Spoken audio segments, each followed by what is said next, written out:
AirPods, an overwhelming success. Well over 200 million units sold. Described as nothing less than a cultural phenomenon by Tim Cook, the most impartial source on the matter. But they are very expensive. This is $1 million! I'll call your attention to the fact that some of us consider the free earphones we got with our phone to be about the right budget. But now the headphone jack is disappearing, and you're just fed up with catching those pesky wires on nuclear launch buttons. Kaboom! Yes, Rico! Kaboom! You may be interested in cheap Bluetooth earphones. I want to know why they're all so bloody awful. I mean that today we will be exploring the budget wireless audio landscape. I picked a few to show you, starting with some of these sports style ones, where they have a wire between them, and then upgrade, and I'm using that in the loosest of senses, to the AirPods style true wireless ones, which I sense are the loosest. The price ranges from about £1.50 to 1,000 times that, £15. More than that, and I don't think we're in the same range anymore. Of course you can buy the same rubbish for more, but that's on you. Sorry, little buddy. Exhibit A, in this fancy packaging. That's what you get for a little under £2. These boys were so cheap they make you say, what? They can make them for that? Then you open them and you're like, ah, I get it now. They have the build quality of a disposable cup, and not one of the good ones either. With a reassuring rattle in the earpiece, and gaps that make Teslas look like Lexus. But what do they sound like? Well, listening ain't so easy. Until you realise that they are a keyboard.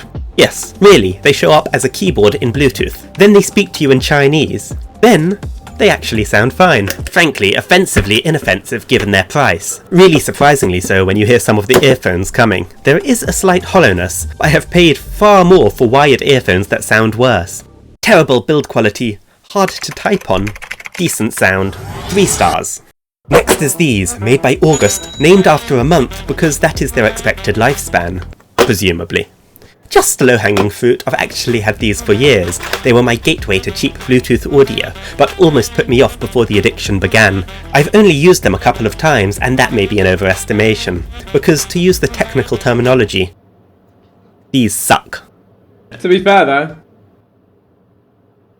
their build quality puts many of the others to shame, but there is a constant background hissing and these are painfully tinny. Percussion is like you've got a flea blacksmithing in your ear canal, and all vocals sound like they're by a scouser. I'm being serious. They do include a surprising array of silicone tips and hookery things to keep them locked in your ears, quite ignoring the subtle detail that you would much rather they didn't. Give me a way out! They're also quite long and stick out horizontally, making you look a bit Frankenstein with your bolt-in too high.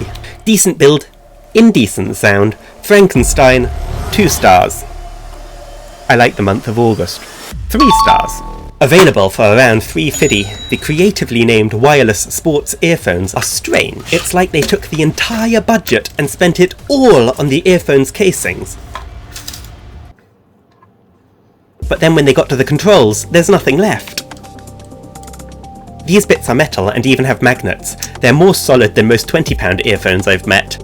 Not particularly comfortable, but could probably stop a 50 cal. But the controls, cheap and plasticky with cutouts in the plastic as the buttons. Just crying out to be broken. The magnets are the only attractive thing about these. Aside from them, these are fairly boring. Right down to their Bluetooth name. Bluetooth music. Podcasts are forbidden. Sound is unimpressive, but fine for the price. Cheap. Passable sound. Magnets. 5 star. These are the Maplin Pro Sound. Well, they're anything but pro. Maplin was a massive electronics retailer here in the UK. They went out of business in 2018, and I believe these earphones were single-handedly responsible.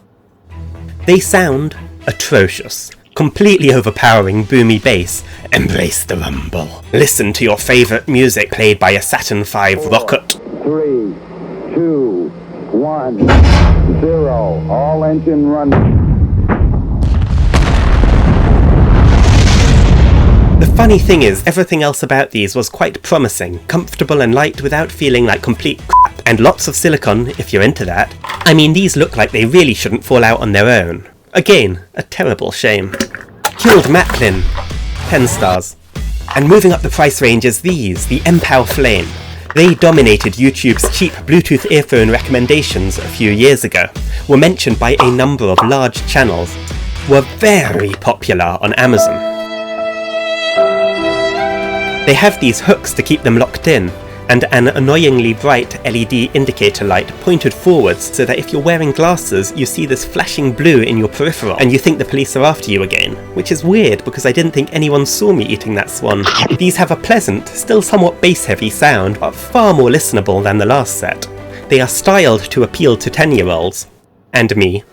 I think they're really quite cool. I'd describe these as an excellent set of budget in-ears if they hadn't got more expensive over the last few years. These were as little as 11 or 12 quid a couple of years ago as a deal on Amazon. But it's hard to find these for anything less than almost 20 quid these days.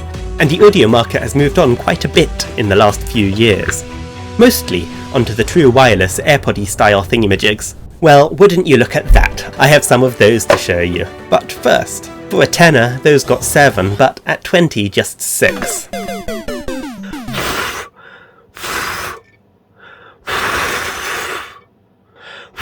Have you ever had a model aeroplane? It looks like a plane, but when you throw it across the room, it don't fly, it crashes and breaks. These are model AirPods, the i12 TWS, designed in California, assembled in China, specifically for short listening sessions. I don't know how they managed to squeeze a 4090 in here, but they have the most dismal battery life I've ever come across. The left one lasts just 40 minutes, and the right managed the hour. Battery life that bad basically makes these wired earphones, just a different wire. Sound-wise, these have the little brother of that flea learning blacksmithing. And the most incredibly bright LED indicator lights on them. Maybe that's where all the battery juice is going. Reviews suggest that you can measure their lifespan using the second hand, but they are surprisingly compact, so they won't take up too much room. In the bin. Cheap. Doesn't require long-term storage. 2 stars. Next is these from Primark. Charging case included. Really stepping up their game on this one. These guys have a surprisingly full sound considering that they don't even have the marshmallow tips. But the case is horrifically cheap feeling, real Poundland quality, which is funny because they sell these too, and they're cheaper. What's the price? That's quite relevant. £10 is the answer to that. Different name, but it turns out that these are some of the most generic true wireless earbuds, sold under a large variety of branding. They really aren't so bad, just don't go paying triple what they're worth, because there are some places trying to flog them for way too much. Voluptuous sound, iffy build quality, you've probably overpaid. 6. Anchor, Soundcore, P2i, All Day Play, endless questionable naming choices. I got them on Black Friday. They are simply in a different class from everything else that's been in this video so far. They feel very much like a £30 product, which I got for half price, rather than a £15 one. Hell, they could be 50 quid and I wouldn't be surprised. Their build is so much tighter and snappier, less rattly. They sound good too. Not hi-fi, but you can hear all parts of the sound. I really don't think these belong in this list. 0 stars.